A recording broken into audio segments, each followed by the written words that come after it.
ओम शांति। आज प्यारे मीठे बाबा की मुरली मंथन की डेट है 23 अगस्त 2022।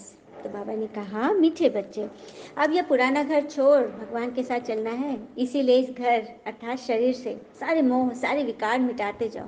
अपने को आत्मा निश्चय करो। जिस दिन तुम आत्मा समझ जाओगे ना, उस दिन तुम्हारी सब प्रार्थना सब पुकार पूरी हो जाएगी। तुम कुछ कहोगे ही नहीं, क्योंकि तुम्हारी कोई डिमांड ही नहीं होगी। तुम्हारी हर उम्मीद हर इच्छा पूरी हो जाएगी आत्मा रूप में टिकने से। चलिए कथा सुनते। एक शिष्य ने गुरु से पूछा, हम प्रार्थना करते हैं तो होठ हिलते हैं, पर आपके होठ नहीं हिलते। आप पत्थर की मूर्ति की तरह खड़े हो जाते हो। आप कहते क्या है अंदर से? क्योंकि अगर हम अंदर से कुछ कहेंगे तो होठों पर थोड़ा कंपन आ जाता है, चेहरे पर बोलने का भाव आ जाता है, लेकिन आप में कोई भाव ही नहीं आता। गुरुजी ने कहा, इसका कारण है कि मैं एक बार राजधानी से गुजर रहा था और राजमहल के सामने द्वार पर मैंने एक सम्राट को खड़े देखा और एक भिखारी को भी खड़े देखा। वो भिखारी बस खड़ा था, फटे चिथड़े थे उसके शरीर पर, जीर्ण शीर्ण शरीर था, जैसे बहुत दिनों से भोजन न मिला हो, शरीर सूख कर कांटा हो गया। बस आंखें ही दिए की तरह चमक रही थी, बाकी जीवन जैसे सब कुछ विलीन हो गया था। वह कैसे खड़ा था ये भी आश्चर्य था। लगता था कि अब गिरा कि तब गिरा। सम्राट ने उससे पूछा, बोलो क्या चाहते हो? उस भिखारी ने कहा, अगर आपके द्वार पर खड़े होने से मेरी मांग का आपको पता नहीं चल रहा है तो कहने की क्या ज़रूरत है? कोई ज़रूरत नहीं। क्या कहना है? और मैं द्वार पर खड़ा हूँ, मुझे देख लो, मेरा होना ही मेरी प्रार्थना है। गुरुजी ने कहा, उसी दिन से मैंने प्रार्थना बंद कर दी। मैं परमात्मा के द्वार पर खड़ा हूँ, वह देख लेंगे मैं क्या कहूँ। अगर मेरी स्थिति कुछ नहीं कह सकती तो मेरे शब्द क्या कह सकेंगे? अगर वो मेरी स्थिति नहीं समझ सकते तो मेरे शब्दों को क्या समझेंगे? अतः भाव व दृढ़ विश्वास ही सच्ची परमात्मा की याद के लक्षण है। इनके पास कुछ मांगना शेष नहीं रहता। हाँ, यह समझना ही हमारी प्रार्थना है। क्या बात है। तो मांगना ही नहीं, बल्कि अपने आप को आत्मा निश्चय कर लेना कि मैं आत्मा हूँ, परमात्मा की संतान, बाकी सब कुछ उन पर छोड़ दो। प्रश्न, देही अभिमानी बच्चों के मुख से कौन से शब्द नहीं निकलेंगे? उत्तर, मेरे मन को शांति कैसे मिले। यह शब्द देही अभिमानी बच्चों के मुख से नहीं निकलेंगे। मन को शांति कब मिलेगी? शरीर को शांति कब मिलेगी? जब शरीर छूटेगा। यहाँ तो आत्मा को शांति चाहिए। आत्मा को जब उसके गुण में टिका के रखोगे ना, क्या क्यों कैसे ऐसे वैसे से, तब वो शांति में रहेगी। और आत्मा का अपना स्वधर्म ही शांत है। शांति के सागर भगवान की ज्ञान मुरली से जुड़े रहो, उसको जीवन में धारण करो और अपने आप को लास्ट तक, सुबह से लेकर अंत तक श्रीमत के अनुसार चला के रखो। यही तो है भगवान के, भगवान का सुख उनको पाने का रास्ता। गीत है, मरना तेरी गली में, जीना तेरी गली में, मरना तेरी गली में, बन जाएगी हमारी दुनिया तेरी गली में, बाबा दुनिया तेरी गली में। ओम शांति। बच्चे जानते हैं मरना किसको कहा जाता है? जब आत्मा शरीर से अलग हो जाती है उसको मरना कहते हैं। तो ये स्थूल मरना हो गया। सूक्ष्म मरना किसे कहते हैं? जब हम जीते जी इस शरीर से अलग हो जाए, अपने आप को आत्मा समझे कि परमात्मा पिता हमें अपने धाम ले जाने वाले हैं, जहाँ आत्माएं जा नहीं सकती। बाबा कहते, वैसे तुम बच्चों का भी ये पुराना घर है, तुम्हारा पुराना शरीर है ना, तुम्हारा घर है, आत्मा का घर, जिसमें खिड़कियां आदि सब है। खिड़कियां अर्थात ये आंखें, ये कान, मुख, नाक, ये सब खिड़की है आत्मा की। इनसे वह देखती है, सुनती है, सूंघती है, बोलती है, हाँ, खाती है। तो ये सब खिड़कियों से आत्मा सारे काम करती है। तो पुराना घर अब तुमको इसको छोड़ के जाना है, मेरे साथ चलना है। इसे जीते जी इस घर से मोह मिटाओ, अपने को आत्मा निश्चय करो। किसी बात में फंस जाना, मूंझ जाना, मतलब पक्का मोह है उस देह से, उससे बचो। फिर बाबा ने कहा, बच्चे जानते हो कि दो चीजें हैं, जीव और आत्मा। मनुष्य जब दुखी होते हैं तो जीव घात करते हैं, आत्मघात नहीं। जीव मतलब शरीर, शरीर को घात करते हैं, शरीर को खत्म करते हैं। आत्मघात मतलब आत्मा को घात नहीं कर सकते। आत्मा को कोई मार नहीं सकता। आत्मा को कोई काट सकता, जला सकता, कुछ नहीं कर सकता। आत्मा तो अजर अमर अविनाशी है। लेकिन तुम्हारी आत्मा जानती है कि अभी तुम दुख धाम में हो, यह पुराना शरीर है, तुम्हें फिर से नया शरीर मिलेगा, तुमको अब सुख धाम में जाना है। फिर बाबा ने कहा, तुम जानते हो मैं तुम्हें शहंशाह बनाने आया हूँ। जैसे राजाओं से महाराजे बड़े होते हैं ना, तो मैं तुम्हें राजाओं का राजा बनाने आया हूँ। क्या बात है। फिर कल्प कल्प मैं इस शरीर में आकर यह यज्ञ रचता हूँ। इस ब्रह्मा शरीर में आकर भगवान यज्ञ रचते हैं और इनका नाम ब्रह्मा रखते हैं। इनको भगवान अडॉप्ट करते हैं। इसलिए बाबा कहते बच्चे गृहस्थ व्यवहार में रहते अपनी बुद्धि से सब कुछ पुरानी दुनिया को हटा दो और अपने को आत्मा निश्चय करो। यह भी समझाया है कि मनुष्य सृष्टि एक ही है जो चक्र लगाती है। इनको झाड़ भी कहते हैं। बड़ के झाड़ से बेट की जाती है। बड़ के झाड़, बरगद, बरगद का पेड़ देखा ना, उसके झाड़ से इस कल्प वृक्ष के झाड़ को बाबा भेंट कर रहे, तुलना कर रहे, क्योंकि बर की भी आयु बहुत लंबी होती है। यह झाड़ जब नया था तब तुम देवी देवता रूप में थे। कल्प वृक्ष का झाड़ जब नया था तो उस समय देवी देवता, सत्युग, सत्युग में देवी देवता थे। अभी तो पुराना हो गया, इसीलिए सब गरीब हो गए, पाई पैसे का व्यापार करते हैं। अभी तुम बच्चे ज्ञान रत्नों का व्यापार करते हो। भगवान से ज्ञान रत्न ले फिर औरों को देते हो। अब तुम्हारी श्रेष्ठ हीरे जैसी बुद्धि बनती है। तुम्हारा व्यापार ही है ज्ञान रत्नों का। ज्ञान रत्नों के बाद फिर वह रत्न भी तुमको अथाह मिलते हैं। गाया हुआ भी है, सागर हीरे जवाहरों की थाली ले तुम्हारे आगे भेंट रखते हैं। सच बात है ना। समुद्र मंथन का की कथा है ना कि लक्ष्मी जी रत्नों से बड़ी थालियां लेकर समुद्र से निकली। तो वही है, ज्ञान सागर ज्ञान रत्नों से भरी थालियां लेकर निकल रहे। और ये है मुरली। ये मुरली, इसमें अनंत ज्ञान रत्न से ये थाली भरी पड़ी है। इसको जितना आत्मा अपने जीवन में धारण करेगी उतना मालामाल साहूकार बनेगी। ये है रहस्य, बाबा ने बता दिया।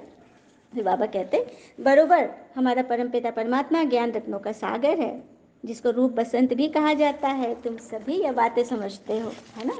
नहीं आकर तुम्हें ज्ञान रत्नों से मालामाल कर रहा हूँ। तो अमृत वेले उठ इन ज्ञान रत्नों का धंधा करो। बाबा ने बता दिया, अमृत वेले उठो, ज्ञान रत्नों का धंधा। सुबह सुबह योग करो, स्नान ध्यान करके योग करो। उसके बाद मुरली, मुरली ध्यान से सुनो, चात्र जैसा। उसके सारे पॉइंट को नोट करो, मन में धारण करो, मनन करो, पॉइंट लिखो। सारा दिन मतलब चलता रहे, जुगाली चलती रहे। और प्रभात का समय अच्छा होता है। भक्ति में भी गाते हो ना, राम नाम सिमर प्रभात मोरे मन, गाते आए हो ना। फिर बाबा सम्मुख समझाते हैं कि तुम समझते हो कि अभी हमें बाबा के गले का हार बनना है। तुम असुल बाबा के गले के हार थे। बाबा ने कह दिया तुम ही मेरे गले के हार थे। परम धाम में भी तुम ही मेरे साथ साथ रहते थे। अब नाटक पूरा होता है। नाटक में एक्टर खेलते भी रहते हैं और टाइम भी देखते हैं। ये बात भी सच है। नाटक में एक्टर को पता रहता है टाइम, घर जाने का समय हो रहा है, नाटक पूरा होता है। तो तुम्हारा भी अब टाइम पूरा हुआ है, तो सब एक्टर आके खड़े हो जाते हैं, ड्रेस बदली कर घर चले जाते हैं। लास्ट में क्या होता है नाटक में, सारे आत्माएं स्टेज पर आ जाती है ना। उसी तरह से यहाँ भी स्टेज पर सभी आत्माओं को आना ही है। जो बची कुची आत्माएं होंगी वो सब आएंगी। इसलिए तो वृद्धि हो रही है अभी। सच बात है, कितनी जनसंख्या बढ़ती जा रही है ना, वृद्धि तो होनी है। ये तुम बच्चों को पता है। जो कुछ पिछाड़ी वाले रह गए होंगे वह सब आते जाएंगे। जैसे मच्छरों को देखो रात को आते हैं ना, और सुबह को देखो सब मरे हुए हैं। सही बात है। लास्ट में वो सब जो आत्माएं आएंगी, तब घोर कलयुगी आत्माएं लास्ट में आएंगी, मच्छर की तरह सभी जाएंगी, जैसे मच्छर रात में निकलते हैं। कितनी अच्छी बात बाबा ने बताया ना। फिर बाबा बोल रहे हैं साइंस का भी देखो। साइंस वाले भी कितना माथा मारते रहते हैं, खोज करते रहते हैं। जैसे ज्ञान की ऊंचाई है वैसे साइंस की भी ऊंचाई है। लेकिन यहाँ सुख भी है तो इन चीज़ों से विनाश भी होता है। साइंस और साइलेंस, तुम सदैव बाबा को याद करते रहते हो साइलेंस में। साइंस पर साइलेंस की विजय होती है। कई कहते हैं मन जीते जगत जीत, परंतु माया जीते जगत जीत कहना है ना। माया जीते जगत जीत कहना राइट है। बुद्धि में यही रहता है ना कि बाबा आए हमको ले जाने, गाइड बाबा ही है। बाबा कहते हैं मेरे लाडले बच्चों मैं तुमको साथ ले जाऊंगा। कोई ने भी घर का रास्ता नहीं देखा है, अगर एक ने भी देखा तो बहुत देख ले, वह जाना भी सिखलावे। यहाँ तो मनुष्य तंग होकर कहते हैं कि अब जाए कि तब जाए। कहते हैं ना, कई आत्मा को सुनोगे कि कहते हैं कि भगवान अब तो उठा ले, जबकि कहते हैं ना जिंदगी मीठी बनाने के लिए अक्सर सही वक्त पर कड़वी घूंट पीनी होती है, तभी जिंदगी मीठी बनेगी। अब बीमार है तो कड़वे दवा खाने पड़ते हैं ना, शरीर को ठीक करने के लिए, चंगा करने के लिए। उसी तरह से कुछ बातें हैं सो कड़वी घूंट समझ कर पी लो, मन में रखो ही नहीं। फिर आगे बाबा ने कहा मेरे गले का हार बनने से फिर तुम विष्णु के गले का हार बनोगे और गिरोगे भी पहले। गिरना भी, क्योंकि जो पहले आया वही ज़्यादा दुखी होगा, गिरेगा। फिर बाबा ने कहा स्कूल में सब सब्जेक्ट में 100 मार्क्स तो कोई नहीं लेते। हाँ, कोई एक सब्जेक्ट में 100 मार्क्स मिल सकता है, ये बात भी सच है। 100 मार्क्स हर एक सब्जेक्ट में तो इम्पॉसिबल है ना, कोई एकदम बिरला ही करेंगे। हाँ, कोई एक सब्जेक्ट में 100 मार्क्स आ सकते हैं, इसमें भी मार्क्स है। दैविक गुण धारण करना कितनी बड़ी सब्जेक्ट है कि 16 कला, सभी कला में 100% मार्क्स। लेकिन बच्चे पुरुषार्थ कर रहे हैं, तीव्र पुरुषार्थी के लक्षण भी है। कितने सारे पॉइंट है, उसको यदि जीवन में उतार ले, चार्ट अपना सही कर ले, तो हर सब्जेक्ट में 100 मार्क्स लाना भी क्या बड़ी बात है ना। बाबा कहते हैं मैं तो हूँ परफेक्ट, मेरे जैसा परफेक्ट कोई हो नहीं सकता। लेकिन बच्चे भी कहते हैं बाबा आप परफेक्ट हो तो हम भी मास्टर परफेक्ट हैं।